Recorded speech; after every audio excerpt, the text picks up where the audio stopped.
देवकी। और देवकी की उम्र जब विवाह के योग्य होती है तो आज कंस ने अपनी बहन देवकी का विवाह वटेश्वर के रहने वाले राजा सूरसेन के बेटा वसुदेव के साथ में का विवाह वसुदेव के साथ में होता है। और जब देवकी ससुराल को चलती है तो रोकर के जाती है। हर बेटी जब ससुराल जाती है तो रोकर के जाती है। एक बेटी के जाने के बाद ऐसा लगता है मानो घर में कोई है नहीं है। घर में सब होते हैं लेकिन एक बेटी के जाने के बाद घर बिल्कुल खाली खाली नजर आता है। बेटी के विदाई का पल बड़ा भावुक पल होता है महाराज। कितने भी पत्थर दिल का व्यक्ति कौन हो, बेटी के विदाई के समय उसका पत्थर जैसा दिल भी पिघल जाता है।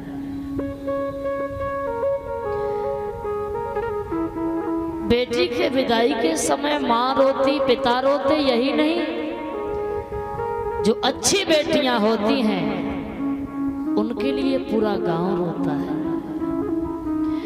देवकी के विदाई के समय पूरी मथुरा में ऐसा कोई न बचा जिसने अपने आंसू न बहाए हो। आज देवकी की विदा हो रही है,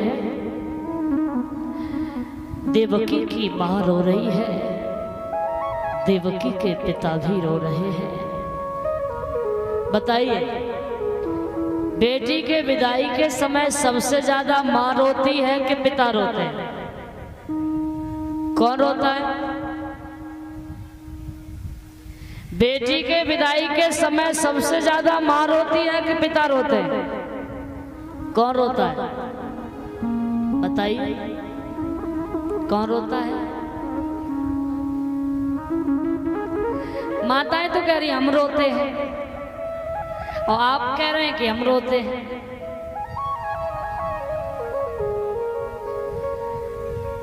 लेकिन ये सच है कि बेटी के विदाई के समय जितनी मां नहीं रोती है उससे ज्यादा पिता रोते हैं। क्यों? क्यों? है ना, तुम तो चिल्ला के रो लेती हो और पिताजी तो चिल्ला भी नहीं पाते हैं, लेकिन अंदर से वो इतने रोते हैं, एकदम टूट जाते हैं जब घर से एक बेटी विदा होके जाती है। तुम अपनी बेटी का सामना भी कर लेती हो लेकिन पिता अपनी बेटी का सामना भी नहीं कर पाते हैं। और जब बेटी घर से विदा हो रही होती है ना तो पिताजी पीठ फेर के खड़े हो जाते हैं, क्योंकि वो समय, वो बेटी का चेहरा उनसे देखा नहीं जाता है। तो जितना कष्ट पिता को होता है उतना माँ को नहीं होता। देवकी की विदाई हुई, सीता की विदाई हुई, जितनी मैया सुनैना न रोई उतने महाराज जनक रोए। पार्वती की विदा हुई, जितनी मैया मैना न रोई उतने महाराज हिमांचल रोए।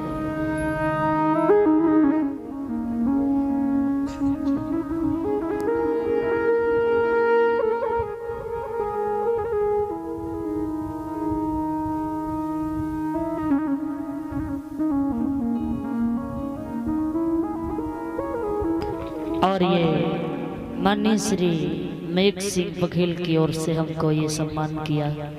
इसी ग्राम निवासी भगवान से शुभ आशीर्वाद की कामना है। और एक बात और कहूं, बेटी के विदाई के समय माँ रोती है कोई बात नहीं, पिता भी रोते हैं कोई बात नहीं,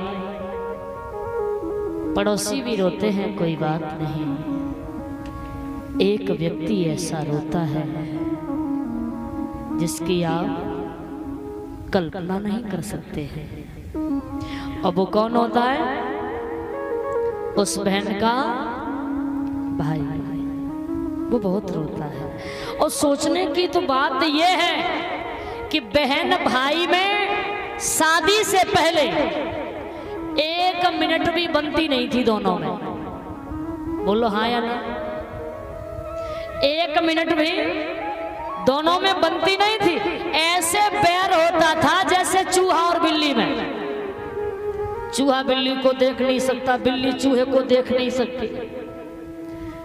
जैसा चूहा बिल्ली में बैर होता था वो वैसा ही बैर भाई बहन में होता था। और भैया तो जब तक बहन को मार न लेता था तब तक उसका घर में अच्छा ही नहीं लगता था। हमेशा लड़ते थे, हमेशा झगड़ते थे चूहा बिल्ली की तरह।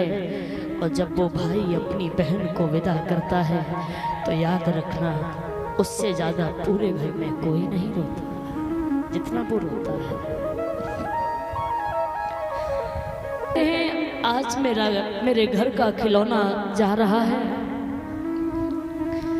इससे जो भी अच्छा लगे इसको दे देना। आज ये मेरे घर को छोड़ करके जा रही है। पिता उस समय को देख नहीं पाते हैं, फिर लोग पकड़ के लेके आते हैं, चलो तुम्हारी बेटी भी घर से विदा हो रही है, एक बार चल के मिल तो लो। तब वो पिता अपनी बेटी के पास आता है। वो कहते हैं ना, बेटी आते भी बुरी लगती है और जाते भी बुरी लगती है। बेटी तो हमेशा पराया धन होती है। जब बेटी घर से विदा होके जा रही होती है,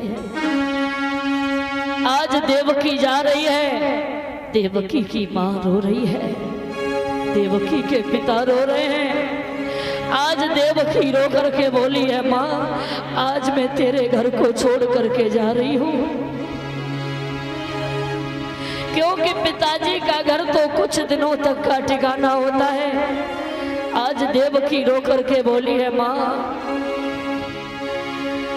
बाबुल का ये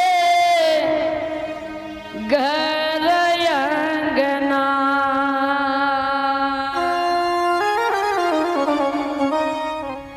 बाबुल का ये घर अंगना, कुछ बाबुल का ये घर अंगना।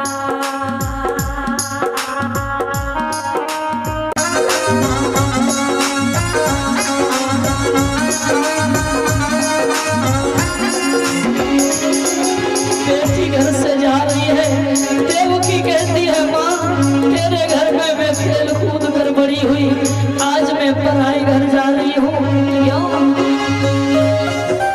बाबुल तेरी बगिया की मैं हूँ एक चिड़िया रे। बाबुल तेरी बगिया की मैं हूँ एक चिड़िया रे। बाबुल तेरी बगिया की मैं हूँ एक चिड़िया रे। ओ बाबुल तेरी बगिया की मैं हूँ एक चिड़िया रे। रात भर का बसेरा है, रात भर का बसेरा है, मुझे सुबह उड़ जाना है। रात भर का बसेरा है।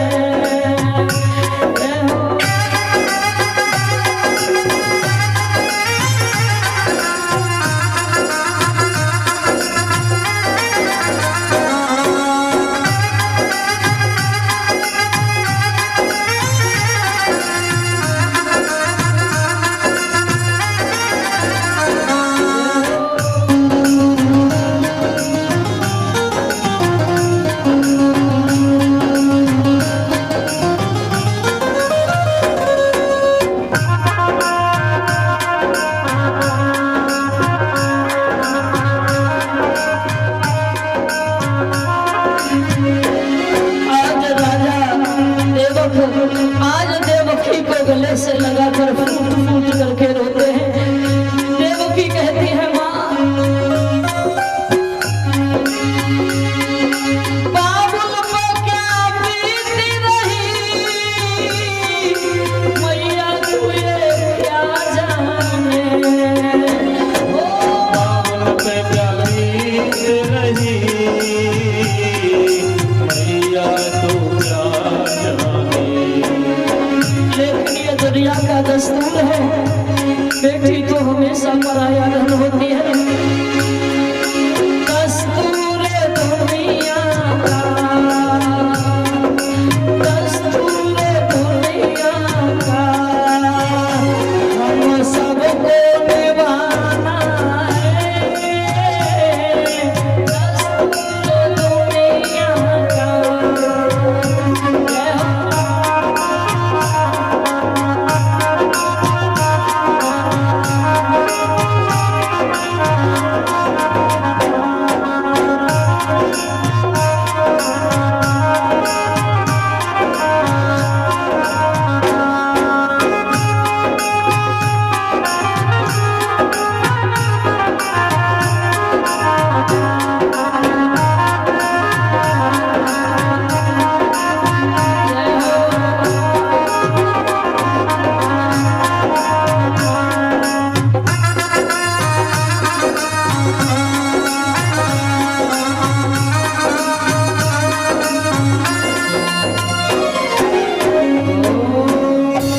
गुरुदेव भगवान की। देवकी घर से विदा